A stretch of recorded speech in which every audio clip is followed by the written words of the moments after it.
Awesome. How's it going, Rick? You all Hi, right? nice to meet you. Nice to meet you too. How's it going?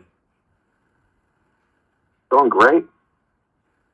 I saw the film last Yeah, night. It was absolutely awesome. I love what you and Jeremy have done. Uh, it gave me Big Trouble in Little China vibes, which I absolutely adore. What I did want to yeah, ask yeah. was the film's animation style and visuals play a crucial role in capturing the essence of Mortal Kombat. Can you share some insight into the animation process and the voice choices of the film? Well, yeah, yeah, sure. I mean, we, of course, as we started this, one of the considerations was, you know, we love Joel McHale in this Johnny Cage role, and we wanted to see more of it. And so doing a Johnny-centric film was like high on our list for Jeremy and I. And then, I just think he embodies the character so well that, it's a no-brainer to have him involved.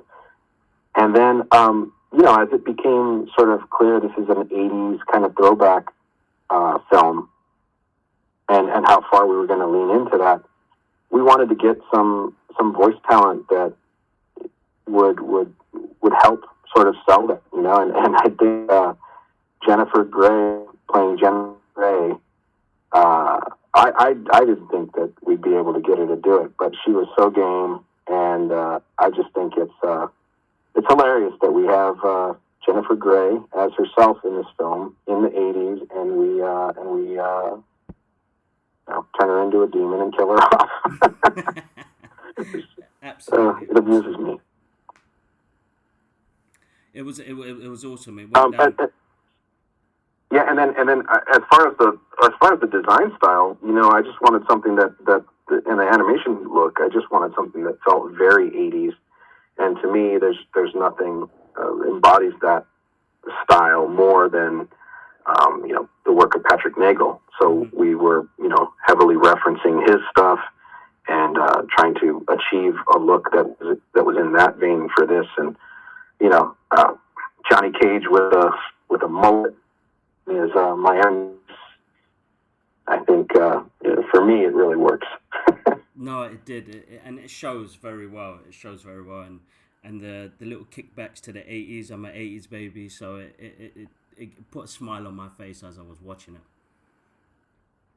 Good, glad to hear it. No, definitely, really good. I mean, you guys worked with the late great Gilbert Gottfried on this. Is there any funny Mhm. moments you guys during the voice acting part that you guys experienced?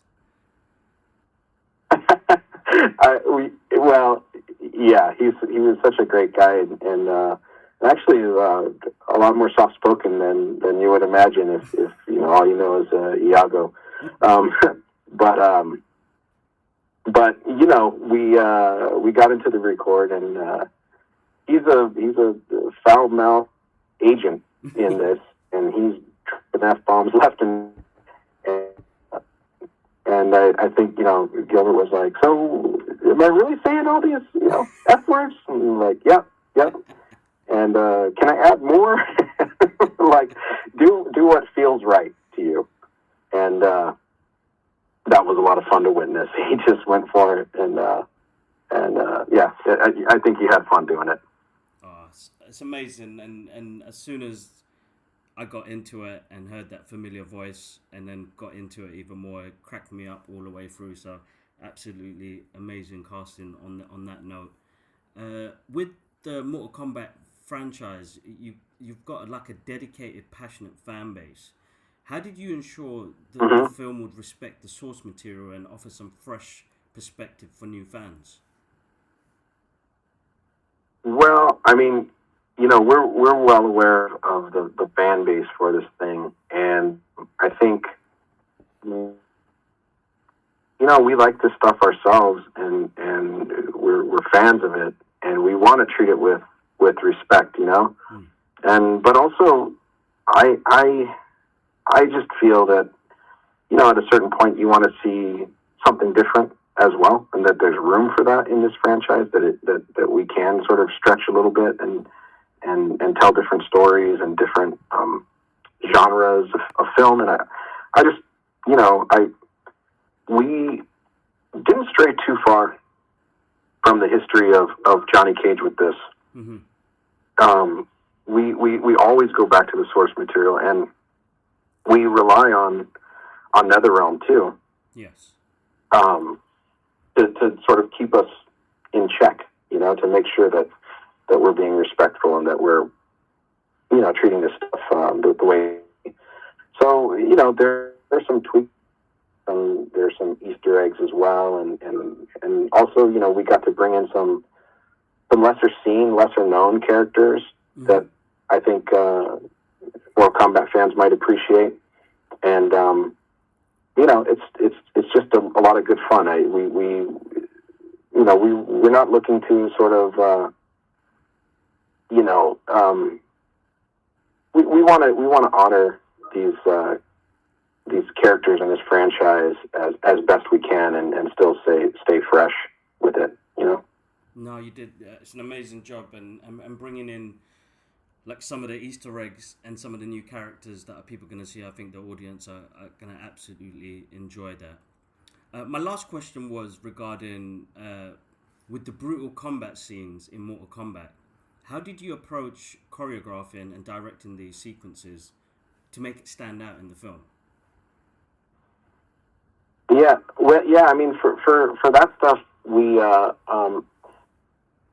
this is a different type of film, mm-hmm. Where we're sort of introducing Johnny to this world of ultra violence. It's not something that him and his partner Chuck are used to. They've not encountered this craziness before. So as they're kind of plunged further into this world, things get more and more violent until we're seeing some of the kind of hallmark Mortal Kombat stuff, at the end of the film. Mm-hmm. But I mean, I think with all these films, we look at the games and we try to interpret. We always want to try to include some of the moves that fans are familiar with. It's like, Johnny Cage. You have to have him do the shadow kick, and mm-hmm.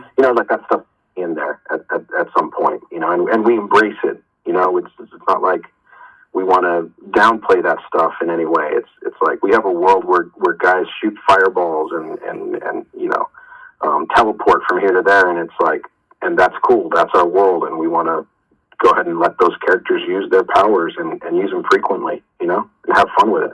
Yeah, no, it looks like you guys did, and it was great. I had a great laugh, and there's a really good Easter egg in there with the splits, which actually got me jumping out of my seat. So, no, you guys did great. Thank you so much for your time, Rick. Awesome. Thank you. Appreciate it. You're welcome.